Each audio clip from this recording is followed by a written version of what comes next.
पति को लंबी आयु प्रदान करने वाला वट सावित्री व्रत जून में है।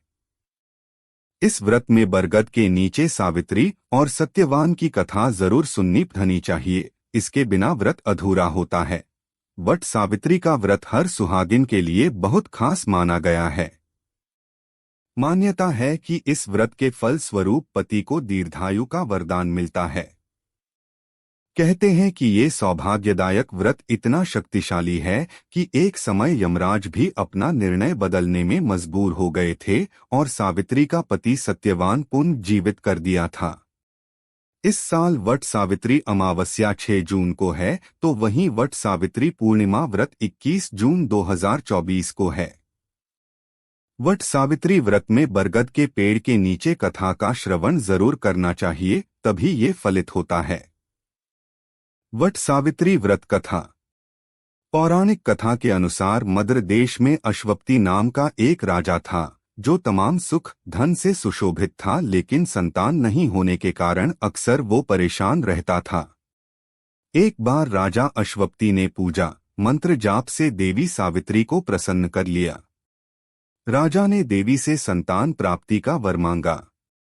कुछ समय बाद राजा के घर एक कन्या का जन्म हुआ, जिसका नाम भी सावित्री रखा गया। वह अत्यंत सुंदर और साहसी थी।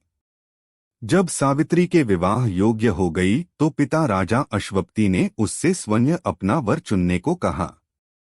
सावित्री ने अपने जीवन साथी के रूप में द्युमत्सेन का पुत्र सत्यवान को चुना। सत्यवान तमाम गुणों से युक्त था, लेकिन वह अल्पायु था। देवर्षि नारद ये बात जानते थे। उन्होंने सावित्री और राजा अश्वपति को भी इस बारे में बताया। पिता ने पुत्री से किसी और का चयन करने के लिए कहा, लेकिन सावित्री सत्यवान को अपना वर मान चुकी थी। वह अपने निर्णय पर अडिग रही।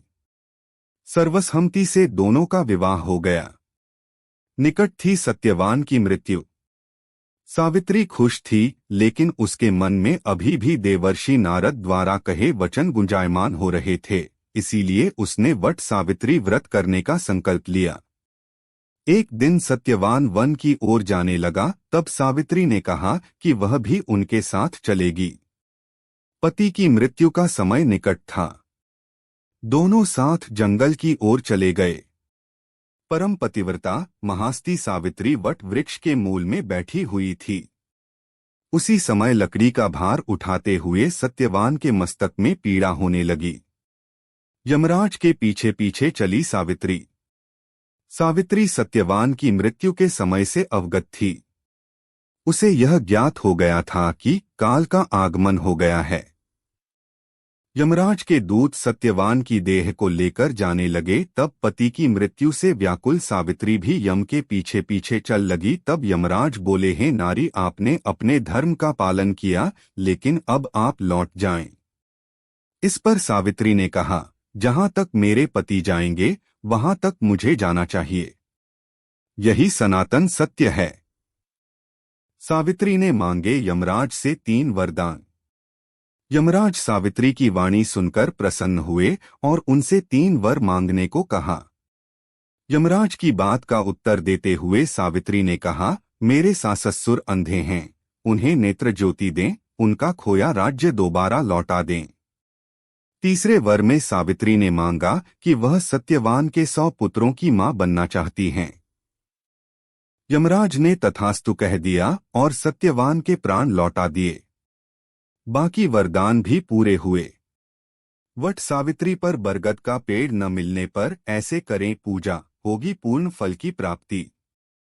हिंदू धर्म के सबसे प्रमुख त्योहारों में से एक वट सावित्री का व्रत है।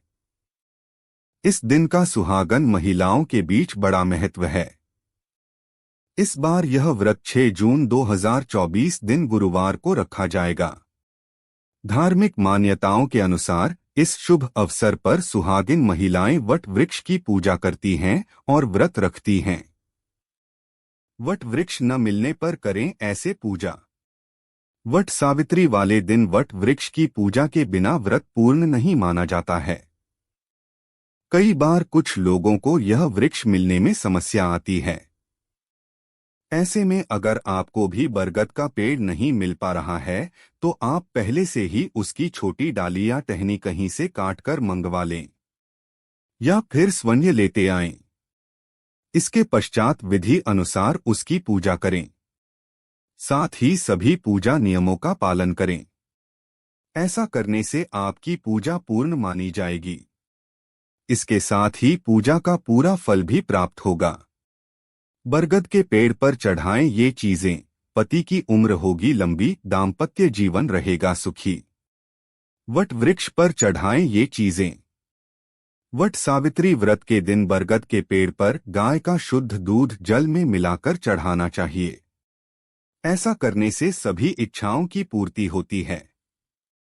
ऐसा कहा जाता है कि बरगद के पेड़ में भगवान विष्णु, शिव जी और ब्रह्मा देव का वास होता है। ऐसे में अगर बरगद के पेड़ की पूजा विधि अनुसार की जाए तो जीवन की सभी प्रकार की बाधाएं दूर होती हैं, क्योंकि यह वृक्ष साक्षात ईश्वर का प्रतीक माना जाता है। साथ ही इससे सकारात्मक शक्तियों का संचार होता है।